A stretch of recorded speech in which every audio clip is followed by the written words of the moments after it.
Hello viewers, आज के इस लेटेस्ट वीडियो में बात करने वाले हैं आप फ्री बॉडी डायग्राम में F is equal to m a किस प्रकार अप्लाई कर सकते हैं। तो चलिए स्टार्ट करते हैं। देखिए, पहला फ्री बॉडी डायग्राम कुछ इस प्रकार है। मतलब आपको मैं एक वस्तु दूंगा, आपको उसका फ्री बॉडी डायग्राम बनाना है और फिर उस पर बराबर एम ए अप्लाई करना है। ये आपकी पहली वस्तु जिसका द्रव्यमान m1 है और ये आपकी दूसरी वस्तु जिसका द्रव्यमान कैसा है, m2 है। जिसका द्रव्यमान कैसा है, आपका m2 है और ये दोनों एक रस्सी से बंधे हुए हैं। अब आपको पहले इसका फ्री बॉडी डायग्राम बनाना है और फिर बराबर एम ए अप्लाई करना है।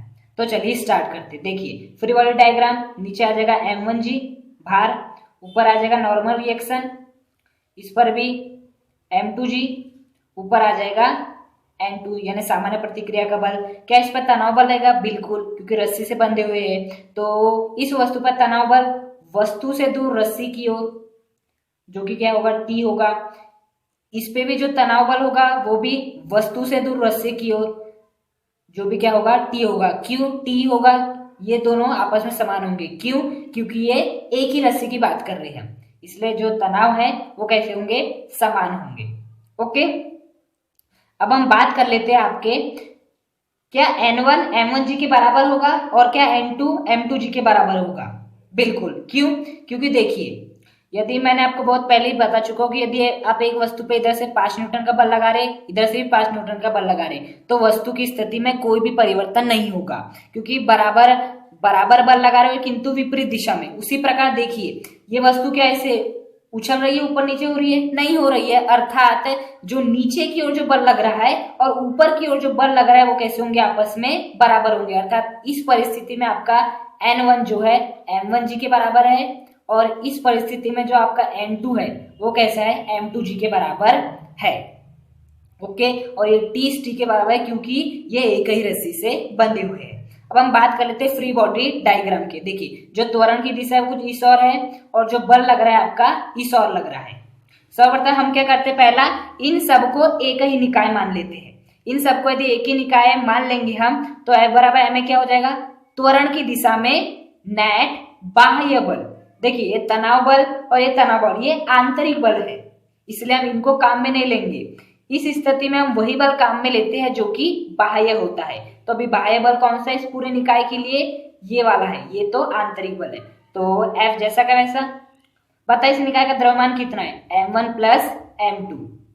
तो ये m1 प्लस m2 इंटू ये हो जाएगा ए त्वरण था। तो इस प्रकार हमने अप्लाई कर लिया F is equal to m1 plus m2 into a. अब हम केवल इसी वस्तु की बात करते हैं। देखिए, इसी वस्तु की यदि हम बात करें तो ये हो जाएगा आपका m1 द्रव्यमान, इधर की ओर लग रहा है F, त्वरण की दिशा है कुछ इस तरफ, और जो तनाव बल है आपका तनाव बल T, वस्तु से दूर रस्सी की ओर।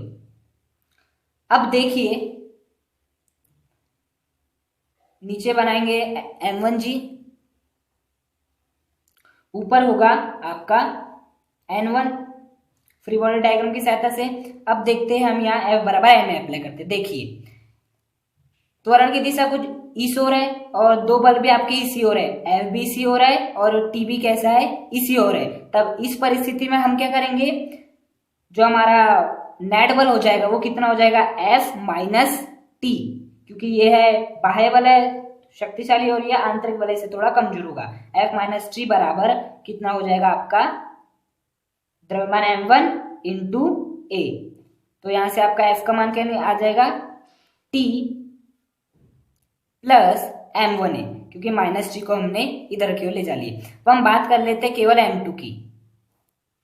जब हम बात करें केवल m2 की, तो क्या m2 ऊपर की ओर लग रहा है आपका n2 और नीचे की ओर लग रहा है m2g भार। अब बल तो इस वस्तु पर लग रहा था, इस वस्तु पर केवल तनाव बल लग रहा है। देखिए, ओके, और जो त्वरण की दिशा है वो किस ओर है, इस ओर है आपकी त्वरण की दिशा, और इस वस्तु द्वारा इधर तनाव बल लगाया जा रहा है T और इस वस्तु द्वारा इधर बल लगाया जा रहा है T। अब हमें देखना है त्वरण की दिशा में नेट बल। तो त्वरण की दिशा इस ओर है और आपका नेट बल भी क्या है, T है, और इस टी की दिशा त्वरण की दिशा में, इसलिए हम ये वाला टी लेंगे। तो टी बराबर द्रव्यमान कितना है m2 और आपका त्वरण कितना है a है। अब हम इस टी के मान को यहां रख देंगे तो आपका जो F आ जाएगा वो कितना आ जाएगा m2a प्लस m1a। और यदि इसे अच्छे से लिखे तो F बराबर कितना हो जाएगा m1 प्लस m2 इंटू क्या हो जाएगा a हो जाएगा, जो कि हमें यहां यही प्राप्त हुआ था। अब हम बात करते हैं दूसरे एग्जाम्पल के बारे में। देखिए वो इस प्रकार है कुछ, ये आपकी सतह हुई और ये आपकी वस्तु है जिसका द्रव्यमान कितना है m है। पहले आपको इसका फ्री बॉडी डायग्राम बनाना है और उसके बाद F बराबर m अप्लाई करना है। और एक शर्त है कि यहाँ जो कोण है वो कितना है थीटा है। देखिए कुछ समय का वक्त लीजिए और बनाइए। तो चलिए स्टार्ट करते हैं। देखिए सर्वप्रथम तो हम बनाएंगे इसका फ्री बॉडी डायग्राम। तो जो वस्तु का जो भार होगा वो नीचे की ओर लगता है, तो ये हो जाएगा mg नीचे की ओर। और जो आपका नॉर्मल रिएक्शन है वो संपर्क सतह के लंबवत लगता है, तो इस सतह के लंबवत कुछ इस दिशा में हो जाएगा। तो ये हो जाएगा आपका नॉर्मल रिएक्शन। ये हो गया। अब हम इसको पीछे तक बढ़ा सकते हैं, आगे क्यों लग रहा है तो पीछे की ओर क्या कर लेते हैं, बढ़ा लेते हैं। ओके, अब देखिए यहां जितना थीटा बनेगा उतना ही थीटा कहाँ बनेगा, यहां पर भी बनेगा। उतना ही थीटा क्या बनेगा, यहां पर भी बनेगा। जितना थीटा यहां बन रहा है उतना ही थीटा यहां पर भी बनेगा। और हम इसको कुछ इस दिशा में ऐसा खींच लेते हैं, इधर भी इसे अच्छे से बनाते हैं। ये हो गया आपकी सतह, ये हो गया आपका मास वस्तु का, ये लग रहा है नीचे mg, ये कोण है आपका थीटा। नॉर्मल रिएक्शन ऊपर की ओर, इसे पीछे की ओर बढ़ा लेते हैं। ये यदि थीटा है तो ये भी कितना हो जाएगा, थीटा हो जाएगा। और इसे हम बढ़ा लेते हैं इसे आगे की ओर। ओके, अब देखिए यदि ये थीटा है तो इस mg का इस दिशा में घटक क्या हो जाएगा, mg cos थीटा। और इस दिशा में क्या घटक हो जाएगा, mg sin थीटा। क्यों, क्योंकि यदि एक सदिश इस प्रकार है जो कि थीटा कोण बना रहा है, तो इस सदिश का थीटा की ओर घटक क्या हो जाएगा, a cos थीटा। और इस सदिश की ओर घटक कितना हो जाएगा आपका, a sin थीटा। इस दिशा में आपका घटक क्या हो जाएगा, a sin थीटा। तो उसी प्रकार देखिए यहाँ एक था mg था, ये जो mg है वो इस नॉर्मल रिएक्शन को यदि हम पीछे बढ़ाते तो जो लाइन बनती है उससे थीटा कोण बना रहा है, तो इस mg का थीटा की ओर घटक क्या हो जाएगा, mg cos थीटा, जैसा कि यहाँ हुआ है a का a cos थीटा। और इस थीटा के विपरीत क्या हो जाएगा आपका mg sin थीटा, जैसे कि यहाँ हुआ है। अब देखिए यहाँ जो आपका नॉर्मल रिएक्शन है और जो आपका mg cos थीटा है, नॉर्मल रिएक्शन है और mg cos थीटा है, वो कैसे होंगे, आपस में बराबर होंगे। mg cos थीटा है वो कैसे होंगे, आपस में बराबर होंगे। क्यों, क्योंकि देखिए ये जो वस्तु क्या ऊपर की ओर उछल रही है, नहीं उछल रही है, अर्थात जो ऊपर की ओर बल लग रहा है और नीचे की ओर जो बल लग रहा है वो कैसा है, समान है। वो कैसा है, समान है। तो अब मुझे ये बताइए, और त्वरण की दिशा कुछ इस ओर है, त्वरण की दिशा कुछ क्या ऐसे है, इस ओर है। तो बताइए इस त्वरण की दिशा में कौन सा बल है, mg sin थीटा। अर्थात त्वरण की दिशा में आपका नेट बल क्या हो गया, mg sin थीटा। त्वरण की दिशा में नेट बल कितना हो गया, mg sin थीटा। और आपका द्रव्यमान कितना था, m, और त्वरण क्या था, a था। तो F बराबर ma इस परिस्थिति में किस प्रकार अप्लाई होगा, इस प्रकार अप्लाई होगा F is equal to ma, जहाँ F क्या बन जाएगा, mg sin थीटा। देखिए ये इस दिशा में लग रहा है, ये कुछ इस दिशा में लग रहा है, ये कुछ इस प्रकार बनेगा। देखिए हो गया आपका त्रिभुज, ये हो गया आपकी वस्तु, और ये हो गया पीछे जा रहा था ये, और ये जा रहा था ऐसे आगे की ओर बढ़ रहा था। तो ये वाला बल काम आया mg sin थीटा, और ये वाला बल ऊपर वाले बल से कैसा हो गया, कैंसिल हो गया mg cos थीटा। तो त्वरण की दिशा थी कुछ इस प्रकार, तो इस त्वरण की दिशा में mg cos sin थीटा, और त्वरण की दिशा में हम नेट त्वरण लेते हैं, तो हमारा नेट त्वरण क्या आ गया mg sin थीटा, और आपका द्रव्यमान था वस्तु का m, और जो त्वरण था वो कितना था a था। तो इस प्रकार हमने इस परिस्थिति में क्या अप्लाई किए, F is equal to ma। अब हम बात कर लेते हैं तीसरे एग्जाम्पल के बारे में। देखिए कुछ इस प्रकार से परिस्थितियां है, यह आपकी रस्सी से बंधी, यह है घिरनी। क्या है ये, घिरनी है। घिरनी जानते हैं, घिरनी अर्थात होता है जब आप कुएं में से पानी निकालते हैं, तो ये हो गई रस्सी और ये बंधी हुई है बाल्टी, ये बंधी हुई बाल्टी और ये आपका कुआं। तो कुएं में से आप पानी निकालते हैं और जब आप ऊपर की ओर खींचते हैं तो घिरनी की सहायता से खींचते हैं, वहां घिरनी लगी रहती गोल गोल, उसकी सहायता से खींचते हैं और जो पानी है कुएं में से बाहर निकल जाता है, तो ये होती है घिरनी। तो यहाँ घिरनी लगी हुई है, इस घिरनी से इधर की ओर बंधा है M1 और इस तरह बंधा हुआ है एक वस्तु, ये वस्तु जिसका द्रव्यमान M1 है और इधर की ओर है M2। त्वरण कैसा लग रहा है, नीचे की ओर है। अब आपको सर्वप्रथम इसका फ्री बॉडी डायग्राम बनाना है, उसके बाद आपको इसमें F is equal to ma apply करना है। जरा प्रयास कीजिए कुछ देर।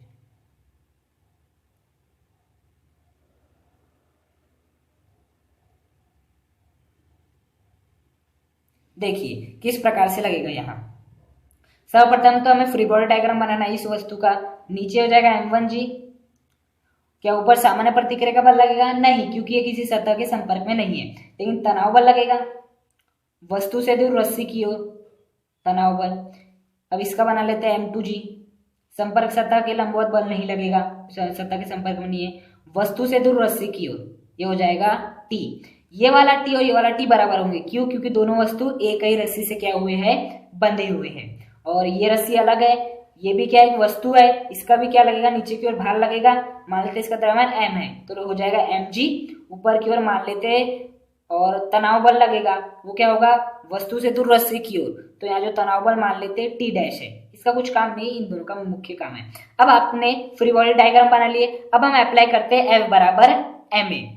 ओके, देखते हैं। यदि हम इस सब को एक निकाय मान ले, निकाय मान ले, और आपका जो निकाय मान ले, और जो आपका जो F लग रहा है वो कैसे लग रहा है, इधर की ओर लग रहा है। अब यदि इन सबको यदि हम क्या, सॉरी ये F नहीं लगा, ये त्वरण की दिशा है इस तरफ। अब यदि हम इन सबको एक निकाय मान ले, तो अब लगाते हैं इसमें F बराबर ma। देखिए F क्या होता है, त्वरण की दिशा में नेट बल। ओके, त्वरण की दिशा में नेट बल। इस परिस्थिति में जो बल होता है वो बाह्य बल होता है, न कि आंतरिक बल। यहाँ जो आपका जो ये है T है, वो कैसे है, आंतरिक बल है। इन सबको हमने क्या माने हैं, निकाय माने हैं। तो बाह्य बल कौन कौन से हो गए, M2g M1g। त्वरण की दिशा क्या है, नीचे की ओर है, अर्थात जो ये वाली वस्तु है, ये वाली जो वस्तु है वो नीचे की ओर हो रही है, अर्थात जो त्वरण है वो इस दिशा में। तो जो आपका नेट बल निकलेगा वो कुछ इस प्रकार से निकलेगा, M2g माइनस M1g। आप ऐसा मान सकते हैं कि इस वस्तु का भार है, जिस कारण इस वस्तु ने इस वस्तु को अपनी ओर खींच रही है। तो नेट बल निकालेंगे तो M2g, क्योंकि ये इस दिशा में खींच रही है, और जो ये वाली वस्तु का जो M1g है इसे रोकने का प्रयास कर रहा है, तो इसका जो परिमाण होगा वो कम होगा, इसका परिमाण ज्यादा होगा। अब यदि हमें त्वरण की दिशा में नेट बल लिखना है तो कैसा हो जाएगा, M2g माइनस M1g बराबर क्या हो जाएगा, इस संपूर्ण निकाय का द्रव्यमान कितना होगा, M1 plus M2, M1 plus M2, और त्वरण की दिशा क्या हो जाएगी, A हो जाएगी। तो इस प्रकार से हमने क्या लिख लिया, हमारा F बराबर ma अप्लाई कर लिए।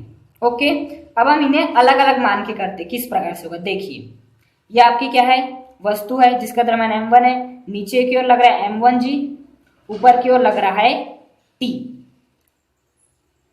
ओके, अब देखिए हम केवल इस परिस्थिति के लिए F बराबर ma लगाते हैं। देखिए ये वस्तु नीचे की ओर, जो त्वरण की दिशा है वो नीचे की ओर है, किंतु जब ये वस्तु, ये इस वस्तु का भार अधिक होने के कारण ये वस्तु इस वस्तु को अपनी ओर खींच रही है, अर्थात ऐसे खींच रही है, तो वस्तु खींचा रही है, तो इस वस्तु पर जो त्वरण होगा वो ऊपर की ओर होगा, बिल्कुल। त्वरण कैसा होगा इसमें, ऊपर की ओर होगा, क्योंकि वेग की दिशा भी देखिए ऊपर की ओर। यदि इसका और ज्यादा भार बढ़ा दे तो ऐसे ऊपर से नीचे आते हुए ये दोनों नीचे गिर जाएगी, अर्थात इस दिशा में जो आपका त्वरण है वो ऊपर की ओर है। तो त्वरण कैसा है, ऊपर की ओर है आपका। अब इस परिस्थिति में लगाइए अपना F बराबर ma। देखिए क्या हो जाएगा, त्वरण की दिशा में नेट बल वो कितना हो जाएगा, T माइनस m1g, क्योंकि नीचे की ओर बल लग रहा है, ऊपर की ओर भी बल लग रहा है, लेकिन जो ऊपर की ओर बल लग रहा है वो त्वरण की दिशा में, इसलिए इसका परिमाण ज्यादा होगा, तो T माइनस m1g बराबर द्रव्यमान कितना है m1 और आपका जो त्वरण है वो कितना है a है। अब हम इस वस्तु की बात कर लेते हैं, ये वस्तु बना लिए, m2 इस वस्तु का द्रव्यमान, नीचे क्या लग रहा है m2g और आपका ऊपर क्या लग रहा है t। और इस परिस्थिति में जो त्वरण की दिशा है वो कैसी है, नीचे की ओर है, त्वरण की दिशा कैसी है, नीचे की ओर है। अब यदि हम F बराबर ma लिखेंगे तो क्या हो जाएगा, m2g माइनस t। देखो m2g ये नीचे की ओर, ऊपर की ओर बल लग रहा है, परिणामी निकालेंगे तो m2g माइनस t, क्योंकि त्वरण की दिशा में m2g है, बराबर द्रव्यमान m2 और इंटू a।